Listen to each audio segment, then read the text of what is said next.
Hello students, welcome to our channel study with Neetu. और हम कर रहे थे class 8 NCERT chapter linear equation in one variable का एक्सरसाइज 2.4। तो हम इसमें फर्स्ट क्वेश्चन करेंगे। चलिए इसको स्टार्ट करते हैं। Amina thinks of a number and subtract 5/2 from it. It means कि अमीना ने एक नंबर सोचा और उस नंबर में से उसने 5/2 को सब्ट्रैक्ट किया, माइनस किया। Okay, she multiplies the result by 8। फिर जो रिजल्ट आया उसने उसको 8 से मल्टीप्लाई कर दिया। The result now obtained is 3 times the same number. अब जो रिजल्ट आया है तो वो रिजल्ट क्या आया है, जो उसने नंबर सोचा था उसका 3 टाइम्स है। ठीक है स्टूडेंट्स, तो हमने अभी एक इसके अंदर क्या बताना है, वो नंबर क्या था जो उसने सोचा था। तो चलिए हमने क्वेश्चन पढ़ लिया। अब इस क्वेश्चन को हम स्टेप बाय स्टेप हम देखते जाएंगे क्या क्या करना है और फिर उस तरह से करेंगे। तो पहली लाइन हमें क्या बताया है इसमें, Amina thinks of a number.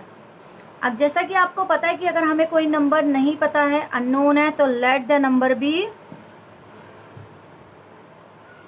X. Okay, तो ये नंबर हमने x ले लिया। अब चलिए हम डायरेक्टली इसकी इक्वेशन बनाते हैं।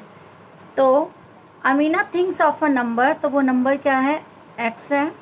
एंड सब्ट्रैक्ट 5/2 फ्रॉम इट, यानी कि इसमें से हमें क्या माइनस करना है, 5/2। अब आपको ये ध्यान रखना है कि सब्ट्रैक्ट 5/2 फ्रॉम इट, इसका मतलब ये है कि फ्रॉम इट क्या था, x था। तो जो नंबर ये लास्ट में लिखा होता है, यानी कि बाद में लिखा होता है फ्रॉम के बाद में, उस नंबर को हम माइनस में पहले लिखते हैं, यानी सब्ट्रैक्ट करते टाइम उस नंबर को पहले। कई बार स्टूडेंट आप लोग ऐसा करते हैं कि 5/2 माइनस एक्स कर देते हैं। ओके, 5/2 माइनस एक्स, तो ये बिल्कुल रॉन्ग है। इससे आपकी इक्वेशन रॉन्ग हो जाएगी और आंसर भी गलत आएगा। तो आपको ये ध्यान रखना है कि 5/2 फ्रॉम इट, यानी कि फ्रॉम के बाद में जो भी नंबर या जो भी डिजिट या सपोज हमने x माना है, तो जो भी चीज़ लिखी है उसमें से हमने इसको माइनस करना है। तो ये फर्स्ट स्टेप बहुत ज़्यादा ध्यान देने वाला है। अब ये हमारा क्या बन गया, ये मान लीजिए एक रिज़ल्ट बन गया है, तो इसको हम ब्रैकेट में ले लेते हैं क्योंकि हमने माइनस करना था।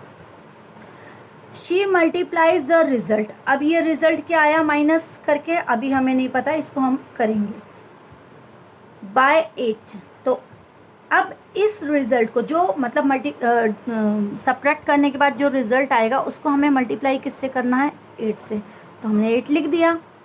ओके, अब ये स्टेप हमारा यहाँ पे फिनिश हो गया। अब देखते हैं द रिजल्ट नाउ ऑब्टेन, यानी कि ये जो हमने कैलकुलेशन की है, तो कैलकुलेशन करने के बाद में अब हमारा आंसर जो आ रहा है, तो आंसर क्या आएगा, the result now obtained is 3 times the same number. अब इसका आंसर क्या आ रहा है, 3 टाइम्स आ रहा है। किसका 3 times, 3 times the same number she thought of. अब आप बता सकते हैं कि उसने क्या नंबर सोचा था, राइट, उसने सोचा था x, क्योंकि ये अननोन नंबर है। तो ये रिजल्ट क्या आया, आंसर क्या आया, 3x। तो ये हमारी इक्वेशन बन गई। अब हमें क्या करना है, सिंपली इस इक्वेशन को सॉल्व कर देना और हमारा आंसर आ जाएगा। तो चलिए अब इसमें हम वही सिंप्लीफाई यानी कि बोर्ड मास का जो रूल होता है उसको फॉलो करेंगे। तो सबसे पहले हमें ब्रैकेट ओपन करना है। ब्रैकेट ओपन करेंगे तो हम क्या लेंगे, यहाँ पे एलसीएम ले लेंगे।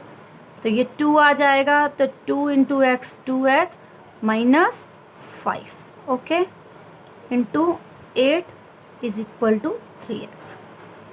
अब हम क्या कर सकते हैं, 2 से डायरेक्ट इसको हम कैंसिल भी कर सकते हैं, क्योंकि ये क्या है, मल्टीप्लाई, बीच में मल्टीप्लाई का साइन है, इट मीन्स ये तो डिवाइड में आ रहा है। कभी भी मल्टीप्लाई का साइन अगर बीच में आता है तो एक न्यूमरेटर और एक डिनोमिनेटर होता है, हम तभी उसको कैंसिल करते हैं। और आपको कभी भी न्यूमरेटर से न्यूमरेटर या डिनोमिनेटर से डिनोमिनेटर को कैंसिल नहीं करना है। तो 2 1 जा 2, 2 4 जा 8। तो अब हमारे पास ये आ गया है। अब इसको हम क्या करेंगे, अब हमारे पास ये है 2x माइनस 5 ब्रैकेट में है और ब्रैकेट के बाहर क्या है, मल्टीप्लाई बाय 4। तो ब्रैकेट ओपन करने के लिए हम 4 से पहले दोनों को मल्टीप्लाई करेंगे। तो 2 4 जा 8x माइनस का साइन 5 4 जा 20 इज इक्वल टू 3x। अब सिंपली हम एक तरफ वेरिएबल्स को रखेंगे तो क्या करना पड़ेगा हमें, 8x ये इस साइड आ जाएगा, ओके। तो आके क्या हो जाएगा, साइन चेंज माइनस 3x। अब ये माइनस 20 है, इस साइड जाके क्या बन जाएगा, प्लस 20। तो 8 में से 3 गया, 5x is equal to 20। x is equal to 20 upon 5। अब इसको कैंसिल कर देंगे, 4 आ गया आंसर। तो हम क्या देख सकते हैं कि x की वैल्यू, उसने अपने मन में क्या सोचा था, 4। अब ये हमारा आंसर राइट है। लेकिन हमें ये कैसे पता चलेगा, अगर मान लीजिए हम इसको चेक करना चाहते हैं at the time of solving it, तो हम इसको कैसे सॉल्व जो हमने किया उसको हम कैसे चेक कर सकते हैं। तो चेक करने के लिए सिंपली हमें क्या करना है, जो ये हमने इक्वेशन बनाई है उसमें हम वैल्यू पुट कर देंगे x की 4। तो मान लीजिए यहाँ पे हम 4 रख देते हैं। ये हार्डली 1 मिनट का होगा जो हम इसको चेक कर रहे हैं। तो 4 माइनस 5 अपॉन 2 मल्टीप्लाई बाय 8। अब देखिए इसका हमने एलसीएम ले लिया तो क्या हो गया, 8 माइनस 5 अपॉन 2 मल्टीप्लाई बाय 8।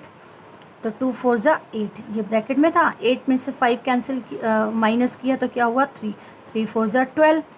और ये राइट हैंड साइड पे देखते हैं, 3 4 जा 12। इट मीन्स कि हमारा left hand side and right hand side दोनों सेम है, इक्वल है।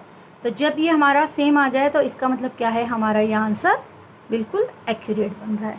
ठीक है स्टूडेंट्स, तो आपको अगर अभी भी कोई प्रॉब्लम होती है तो आप मुझे कमेंट में कर सकते हैं कमेंट। और अगर ये आपको वीडियो अच्छा लगे तो प्लीज़ इसको लाइक शेयर एंड कमेंट करें और मेरे चैनल को सब्सक्राइब करें। Thanks for watching.